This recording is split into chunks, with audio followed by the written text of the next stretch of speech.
साम्राज्य न्यूज, सामान्यांचा असामान्य आवाज।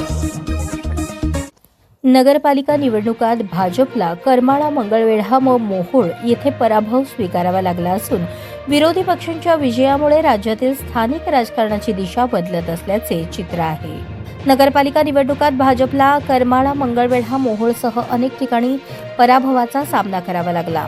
मोहोळमध्ये शिवसेनेच्या सिद्धी वस्त्रे, करमाळ्यात सावंत गटाच्या मोहिनी सावंत आणि मंगळवेढ्यात सुनंदा अवताडे या विजयी झाल्या। अनेक ठिकाणी भाजप विरोधी उमेदवार आघाडीवर असून पालकमंत्री जयकुमार गोरे यांना हा मोठा राजकीय धक्का मानला जात आहे। नगरपालिका निवडणुकीत मोठी प्रतिष्ठा पणाला लावलेल्या भारतीय जनता पक्षाला अनेक महत्त्वाच्या ठिकाणी पिछाडीचा सामना करावा लागला आहे। सांगोला, पंढरपूर, अकलूज, कुर्डुवाडी या ठिकाणी भाजपला धक्का देत विरोधकांनी आघाडी घेतली आहे। भाजपचे उमेदवार बार्शी, अक्कलकोट, मैंदर्गी, दुधनी येथील आघाडी घेतली।